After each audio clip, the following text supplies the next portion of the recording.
Okay, welcome back to part 3. We were verifying this trig identity by starting at the left.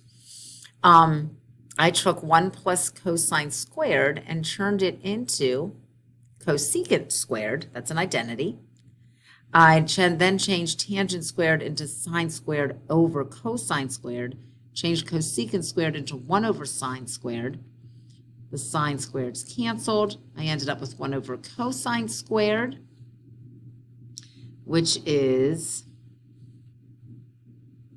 secant squared.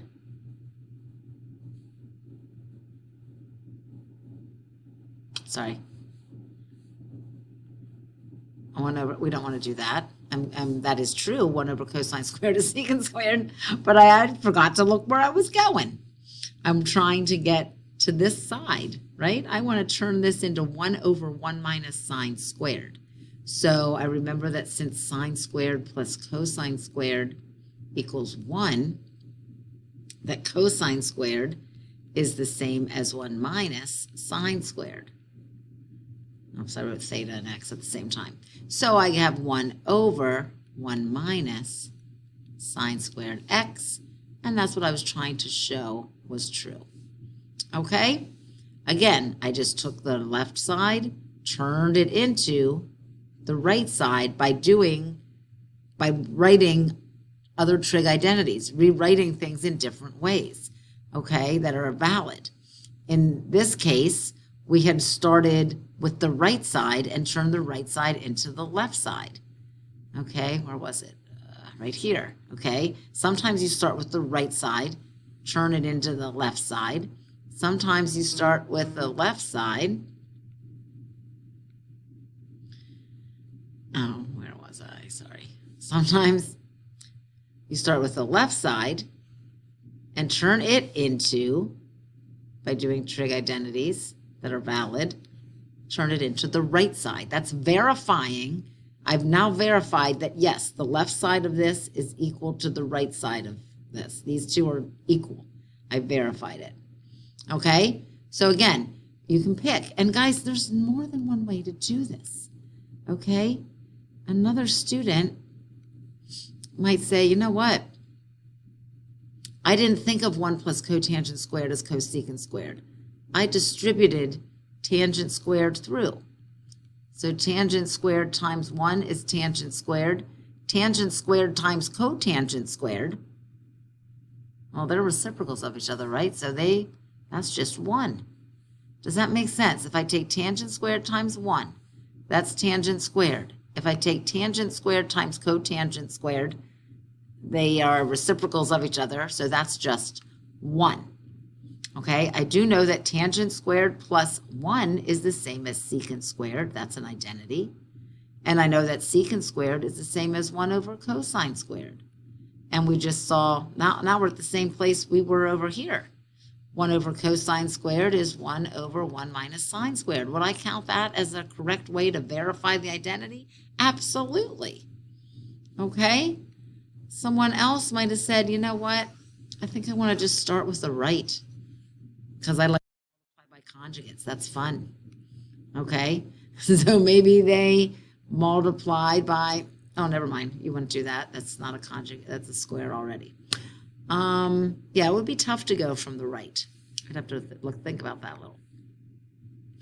Okay, we did this one as well. I'm sorry, I'm just trying to show you that we had this, and we were just, before we called it verifying, okay? Here it was. All right, I decided to start with the right and multiplied by the conjugate of 1 minus sine x and turned it, I'm sorry, I started with the left side and turned it into the right side. Okay, now we're saying, we're getting more formal. We're saying verify that this equals that. Okay, so you start with one of the sides and you go. I decided to start with this side and we multiplied by 1 plus sine x over 1 plus sine x, right? And then that's how we got there. 1 plus sine x times cosine x. When I FOILed, I got 1 minus sine squared. which I then turned into cosine squared.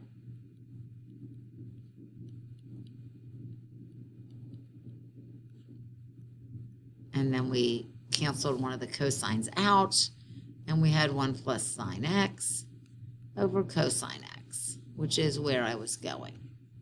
Yes, I verified that's an identity. Sometimes, guys, I haven't done this type yet. These are so messed up that we end up kind of working with both sides and see what happens if we work with both sides to get there, okay?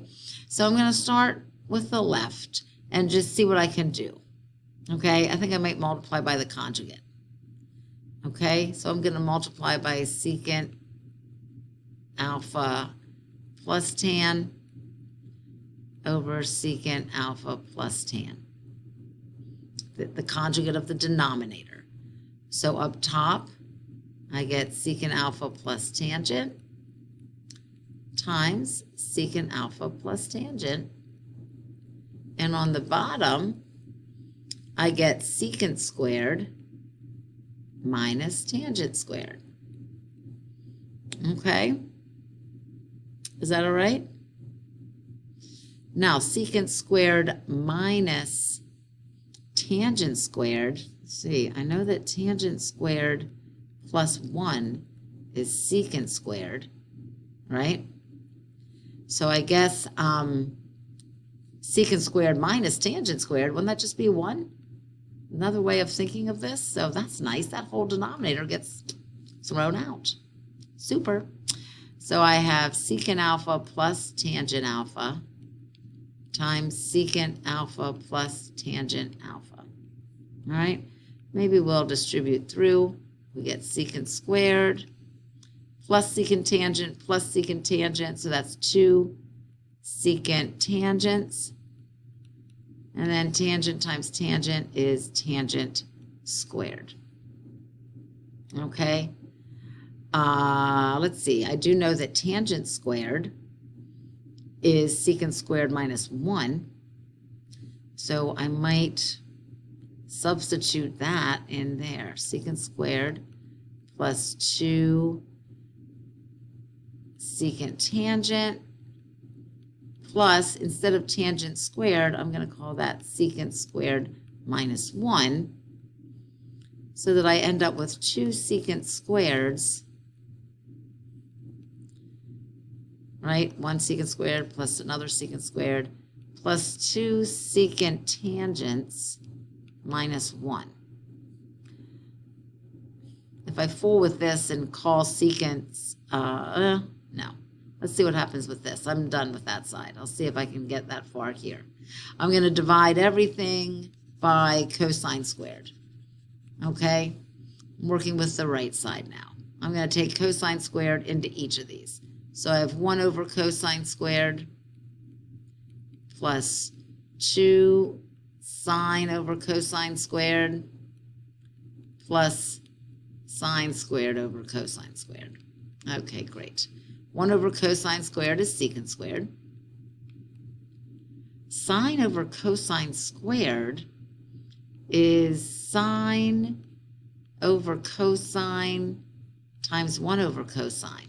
I have cosine squared. Remember, I know where I'm going here. I need a secant squared and I need a secant tangent, and I think I have it because this is tangent and this is secant.